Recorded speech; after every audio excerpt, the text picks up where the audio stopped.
A Chinese rocket breaks up in space, potentially endangering American astronauts and American spacecraft.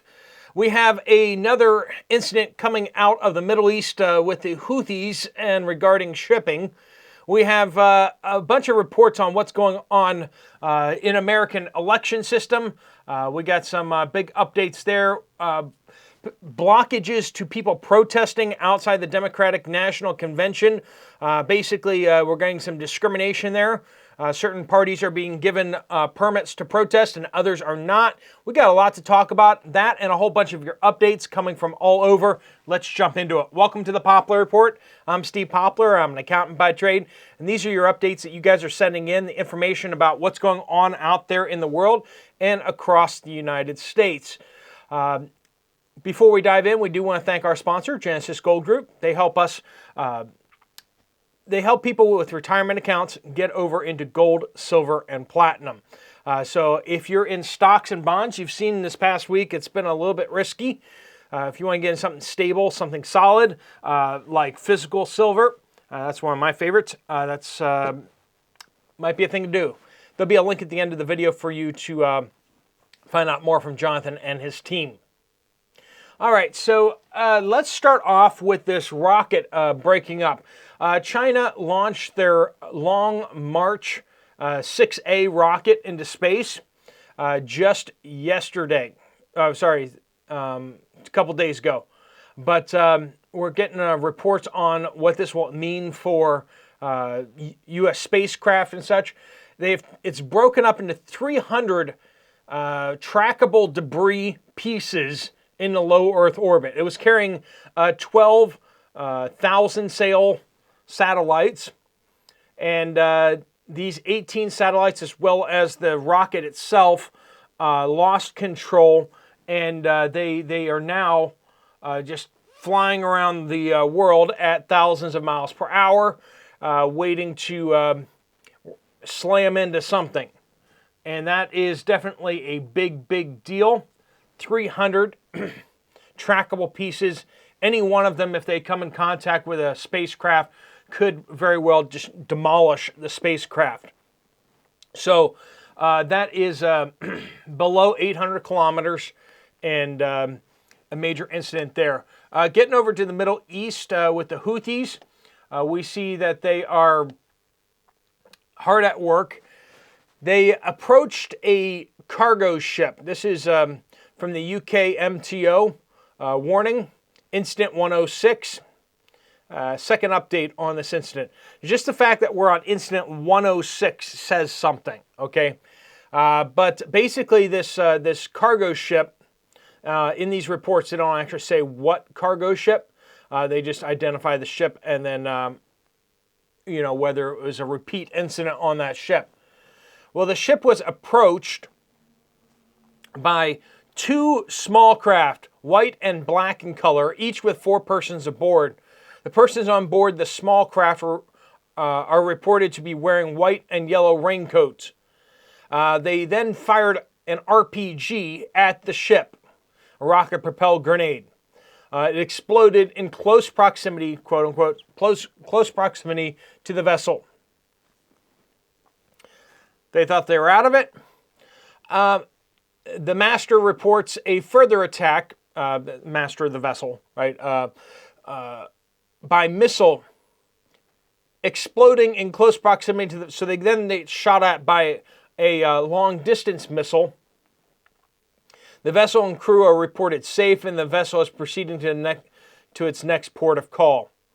So that's kind of worrying that it was attacked twice, the same ship.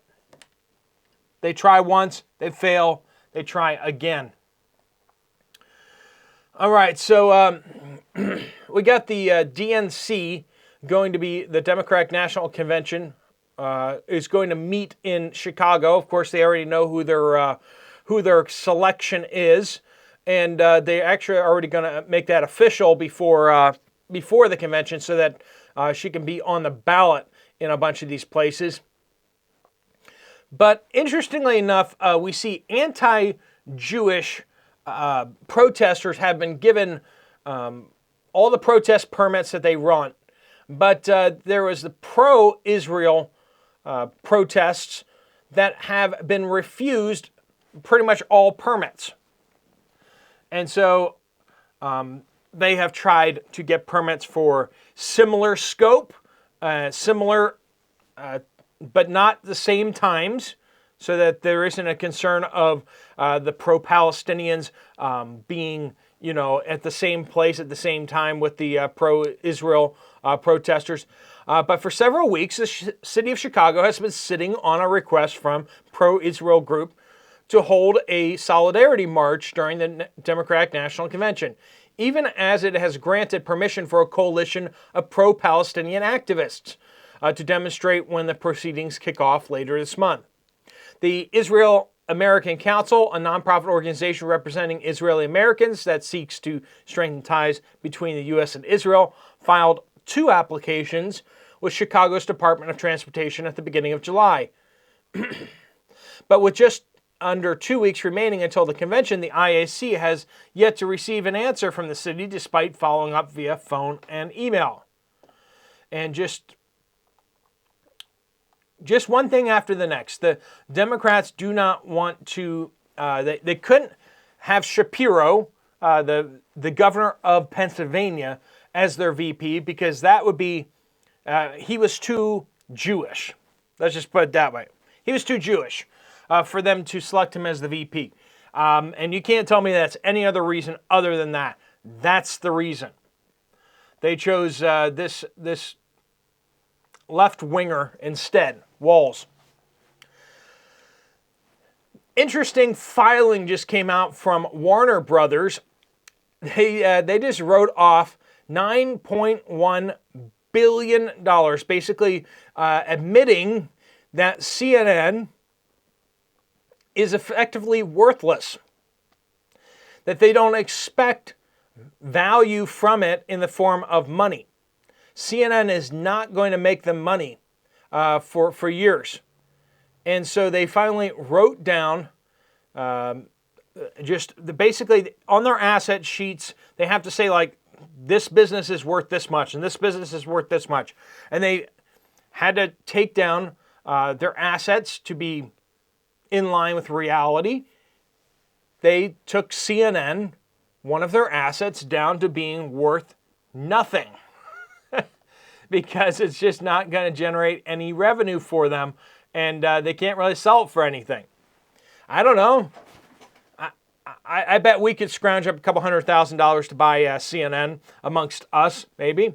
Get everyone to chip in $1,000 here or there, get a couple hundred people to do that. I bet we could make them an offer that's bigger than zero. Okay, now we can't do it in the billions. They marked down $9.1 billion, but not zero, right? I mean, it's worth something. We'd like to fire all those people. What would you do if we were to buy CNN from them? Not like they'd ever sell, but all right. Let's get on to some of this stuff. We're getting more updates on the vice president, Walz. We brought this up earlier about. We kind of touched on this in some places where we have, he has repeatedly claimed to be served in Afghanistan, served in Iraq, but he served in neither. And so that's a problem. He's claimed to be battle tested, but he's never been in battle. There's images out there of him wearing the Green Beret crest on his hat. Now, I don't know about that. That's, people can wear a hat, right? It's not like you're necessarily claiming to be from that unit. But just more and more issues out there. The gall to claim that you served in Iraq when in fact you resigned in order to avoid going to Iraq is especially galling. And this really underscores why many in his unit have come out against him. And whenever you see somebody having their unit coming out against them, it reminds Reminds me of John Kerry for sure. This is from Valorica. Update. The things I have seen Walmart and H-E-B that are low are cat food, cat litter, chocolate, and coffee. There are probably loads more, but that's what affected me this week. Critically concerned says, I live in central Louisiana. The Popeyes chicken restaurant was closed for 2 days due to shortage of staff. The McDonald's was also closed for a day due to shortage of staff. I am home, a small mom and pop restaurants. I have not had a single application in over 9 months and have only 2 people working consistently along with my small family to help out.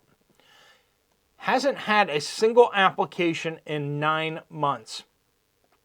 That's kind of, I mean, we have tons and tons of people unemployed. We have tons and tons of people who are not working that are on government pay because they're out of work. And yet, you see in other countries, it's required for you to have a job. So like if you start getting unemployment, it's like you have to like get a job, right?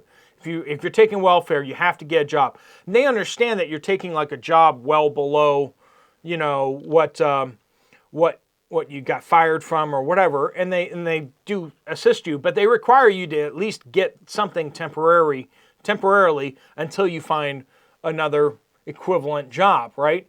And that's the thing. It's like we don't have people taking those temporary jobs. We have people sitting around and waiting for the good job, right? And that's, I don't know. That's not how I was raised. I was raised if you need to do something now, and while you're doing that something now, you look forward. You look for the better opportunities, right?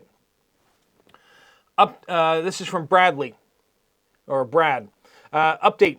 Driving through Mississippi and Alabama to Florida from Missouri. The corn crops never look so brown and sad. Wondering if there will ever be a harvest for them this year. The soybean crops look fine, weirdly enough. All the cornfields were so brown and dead looking, not even 4 feet tall. The sugarcane was looking pretty sad too. Never saw cornfields so burnt brown in all my life. Let me know what you guys are seeing with your crops out there. But that was Mississippi, Alabama, and Florida, all the way from Missouri. But if you guys have an update, make sure you use the word update somewhere in your comment so that it gets to the right place. You can put it on that comment on this video or on any video on this channel, and it'll all get here. Update from Indiana. My nearest Walmart has only had Lipton tea, instant tea in stock a few times in the last couple years. Last time I went grocery shopping, Walmart was still out of Lipton instant tea. I went to Kroger, they had 5 jars. I bought 4 of the 5. Jetario says, I work at a tire chain where we sell between 30 to 50 tires a week. We only got 5 tires from a weekly shipment to replenish our stock. Customer needed an outer tie rod for a 3-year-old Jeep, and no parts store in our network had it in stock. A 3-year-old Jeep, nobody has the part for it. I can understand if it's like a 6-month-old Jeep or a 1-year-old Jeep. Maybe the parts aren't in the system yet. And I can understand if it's like a 20-year-old Jeep, right? But a 3-year-old Jeep, vehicle was unsafe to drive, but we could not help them. Getting a lot of crazy reports like that out there. Update. Dothan, Alabama. Our Sam's store still doesn't have any canned beef. Veronica. Just did my Walmart shopping on Friday, and there was a couple times last week and noticed that coffee and tea aisle has way less coffee of any brand, and Folgers is up by about $5 a can, depending on which roast you get. Yeah, we've been saying that that Folgers is about to jump up in price pretty significantly, right? Looney Lacey says, Sam's and Aldi's in Fort Smith, Arkansas, onions, bell peppers, and other produce going bad in the store. It's like the onions were frozen, were throwing out. They had mold on top and are bad in the middle. Our Sam's Club took forever to find strawberries that didn't have mold all in them, and the bell peppers were already going bad. Look at your produce really good before you purchase it. Always good advice. And then this is an interesting story from Highlander. They seem to come up with some good ones here. Steve, on Thursday you reported on liberal Karens using red flag laws against us. Well, the day before, that's exactly what happened to me. We had a really bad storm blow through in Frankfort, Kentucky. We lost power. After the storm passed, it was really pretty out, and since we had no power, I figured, why not go for a walk? While walking in our neighborhood, I saw that someone had a sign in their yard saying to vote for a certain political party. I took a picture of the sign in the house with my cell phone.